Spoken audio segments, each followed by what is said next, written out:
Hey Shri Krishna. Today is Monday, May 11, 2026. So today we'll be continuing on part two, which is the topic Dial M for marriage.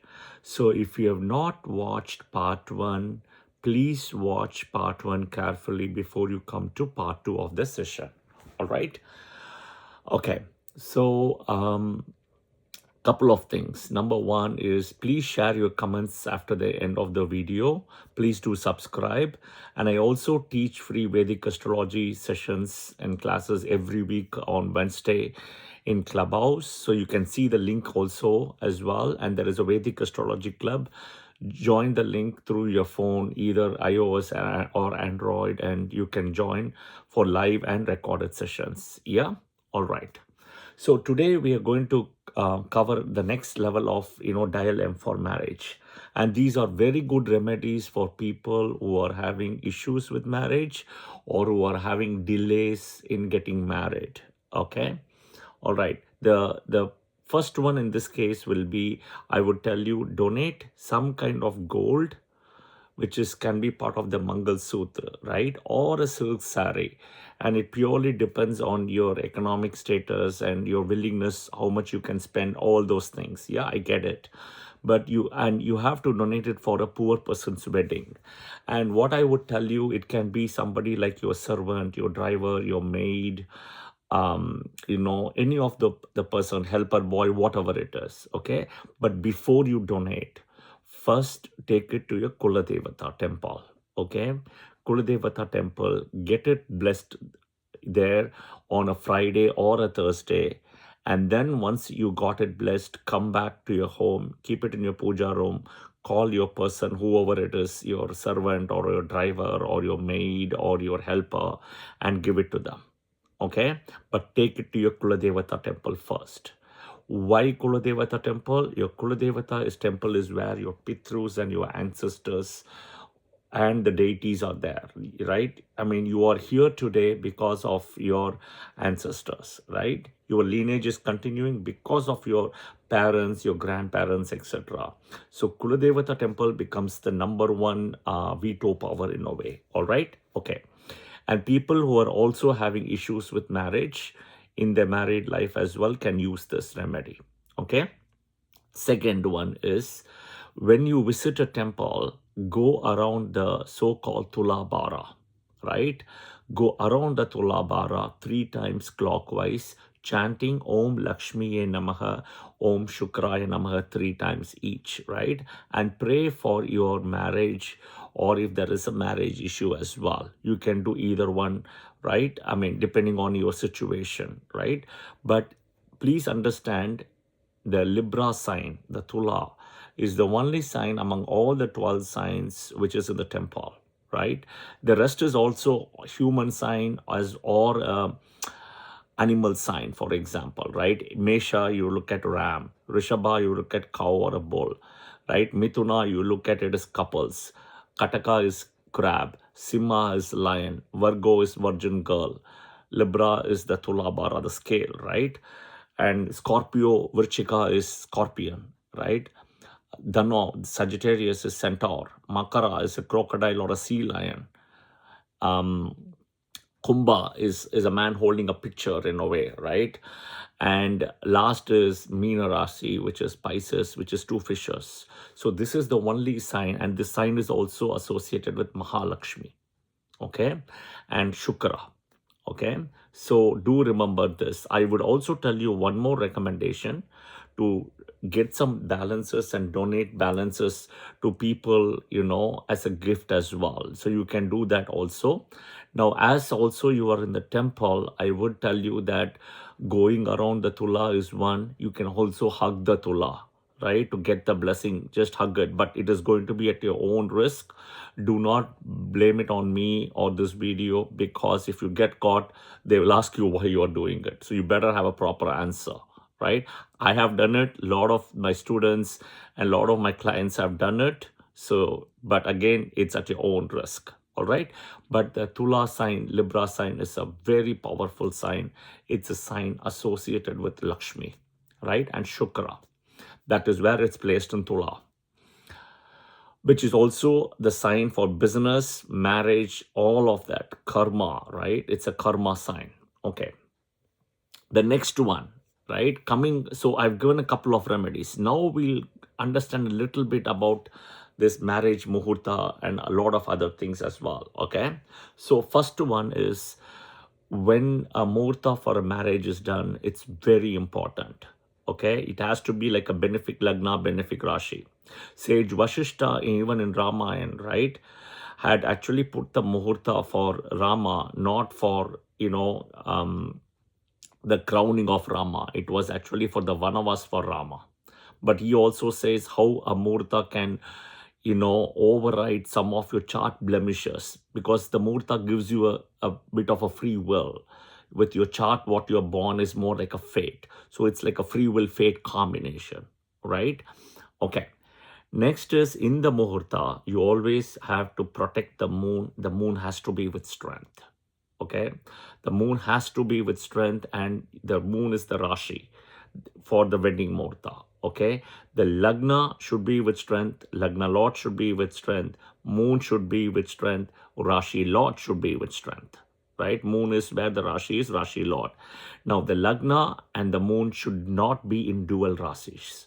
Right? Mithuna, Gemini, Kanya, Virgo, right? Dhanau, Sagittarius, and Meena, Pisces. These four Rashis, you cannot put Lagna or the moon, because it indicates duality, it indicates double marriage. Okay? All right. Next, specific nakshatras, if we touch, right? Pushya nakshatra is a nakshatra which is an excellent nakshatra, right, as per the Panchang. But unfortunately, it's a very bad nakshatra for marriage, because it's a nakshatra owned by Saturn, and the deity or the Vedic deity is Brihaspati, which is expansion, and it's in Cancer Rashi. So it will give you more than one marriage. That is the problem. I have tried several discussions with several priests who promised me that they will connect me with the Panchang people, but I just couldn't. I will try. So hopefully I will let them know to put this wording, but you cannot do a wedding in moon at Pushya Nakshatra at any cost. There is no exceptions. All right. Remember this. But by default, unfortunately, a lot of the priests I know, they are doing this, they were doing this, and I've kind of told them why and what. Okay. The problem with this is it doesn't stop at one. It is expansion. It is a very good nakshatra if you're buying a home, you're building your own home, you're buying a land, you're buying a car, you're starting a business, right? Anything, because you want to expand, but not marriage. Okay. Same thing, Ashwini nakshatra is also not good for marriage. Okay. Now, I will tell you some of the good nakshatras which are good for marriage, right? Rohini nakshatra. Okay, Punarvasu, but it has to be in Cancer, not the Punarvasu at Mithuna Rashi, Gemini. Maga, Pura Falguni, Uttara Falguni only at Leo, Uttara Falguni not at Virgo. Swati Nakshatra, Uttara Shada only at Makara, Capricorn, not at Sagittarius. Shravana, okay. Now, Uttara Bhadrapada and Revati are also good nakshatras, but they fall in dual Rashi. So that is where the trick part is. Okay. So I will be a little bit, skeptical about using these two nakshatras, because it goes to a dual Rashi. All right. Okay. Always remember, moon should be in a good position from Lagna, and moon should not be with malefics. Okay. Moon should be with strength, 4 places away from the sun. Waxing preferably. Waning means it should be 4 to 5 places away from the sun with waning. Yeah. You should have Jupiter, Venus, somewhat aspecting the moon, Lagna, all those combinations have to come. The moon strength becomes important. Moon position is important. If we look at Tarabala, Navatara, etc. Okay.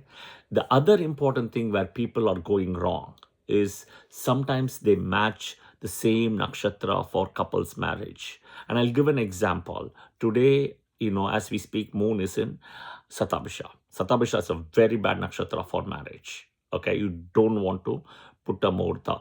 On top of it, today, the transit moon is conjunct with Rahu. right, in Satabhisha Nakshatra. So it is extremely bad, just not bad. Okay, and it's also a waning moon.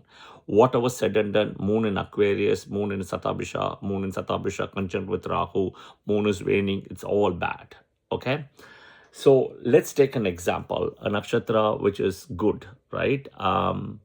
Think of let's think of a nakshatra which is really good. Okay, think of Rohini nakshatra. It's a very good nakshatra. Okay, suppose it's good for marriage. Okay, now let's take, there are two people. Okay, there are two people, both of them are let's take, they have moon in Libra and Swati nakshatra, two people. Okay, both of them, that is the Janma nakshatra. You should not match them for marriage regardless of their ascendant, whatever it is. And the reason is, right, and the reason is, one, right, they will be 4-5 years apart. The dasa will be more or less the same. Okay, especially if it is Swati nakshatra, they will be Rahu, finished, Jupiter, Saturn, Mercury. So somewhere they will be in either Saturn dasa, somewhere, both of them. So Saturn, Mercury, more or less will start in very similar time, right? So that is bad. Next is what happens is they will all have the bad transits together. The Ashtama Sani, right? You always look at transits from the moon. The Ashtama Sani, right? Chandra Ashtama is bad for them, right? The Jupiter transit is also good or bad. It'll be bad for both of them or good for both of them, right? Now here is the problem, right?